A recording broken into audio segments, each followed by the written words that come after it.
Okay guys, it's Max here with dartsreviews.tv in association with dartsplanet.tv. Got something a little bit unusual today, as you see. Nothing in my hands, no magic. But there is a little bit of magic because what I'm going to be doing is reviewing the Mission Darts Precision Day. Going to go up there and we're going to sort of like go through the whole process, and they're going to help basically tailor pick a set of darts that's sort of like going to complement my throw and really improve my game, hopefully. But what we'll do is we'll head into the video so you can see how we all got on, and then we'll have a little bit of thought about it at the end. Okay, we're here with Andy. Nice to meet you. I'm Nice to meet you, Max. Right, going to be doing the Precision Day.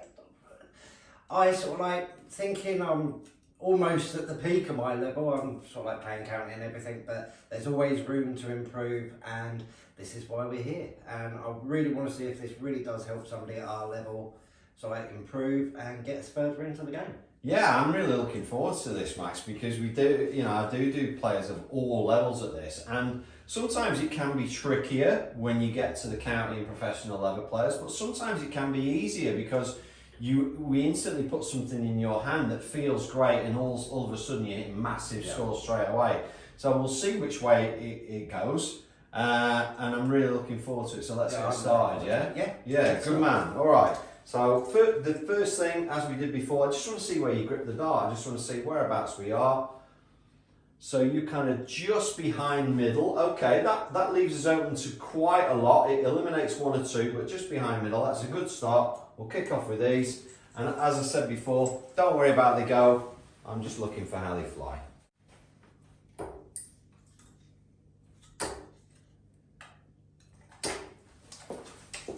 And that's really interesting, Max, because as we were with Gav, the really grippy darts were good for him, whereas I don't think that's going to be the case for you. I've had a few problems with like razor grips. I always pull over into the nines. I can see it's kind of staying in your fingers a little bit too long. That's a very grippy dart, is that? And it's just not working at all. So that's good. We're learning already. Yeah, so I kind of tried to just trick the brain a little bit there by changing the balance but leaving the grip. Yeah. But it did the same thing.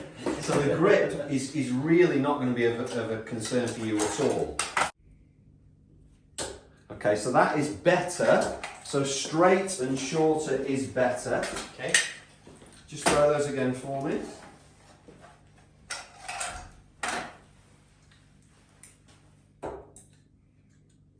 Felt that fall off my thumb. Yeah, okay.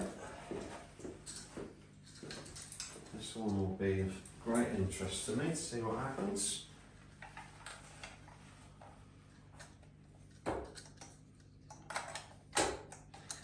Yeah, so there is pretty much the hardest dart to throw of all the ones that I give people to start with, and there's a reason for that. It's very light and it's very smooth. Yeah.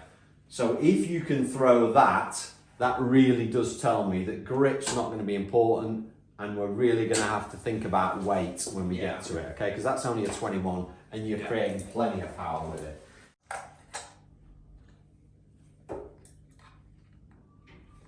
Yeah, and that was interesting. That's a little bit too extreme. So that's a little bit too short and a little bit too much weight in the middle, and we're getting an extreme reaction. I wouldn't expect a dart like this to be going in like that, and that's what it is doing for you.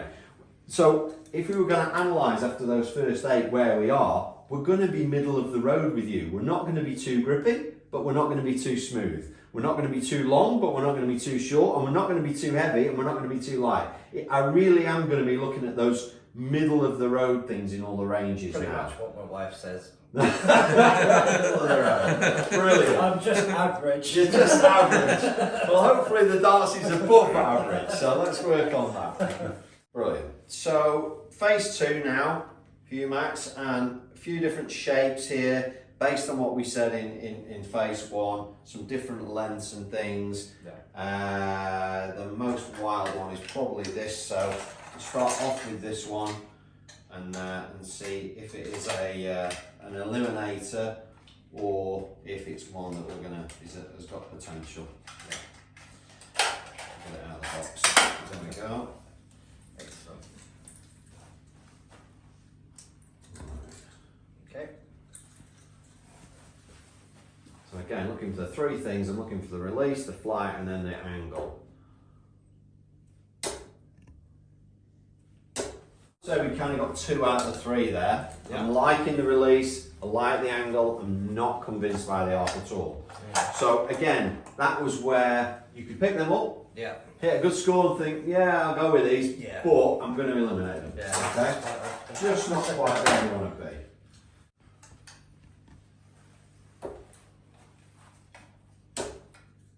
Hey, this is really interesting. Really interesting. I've only ever fitted this dart for one person, yeah, and he was a professional. I'm not going to tell you who it was until the end.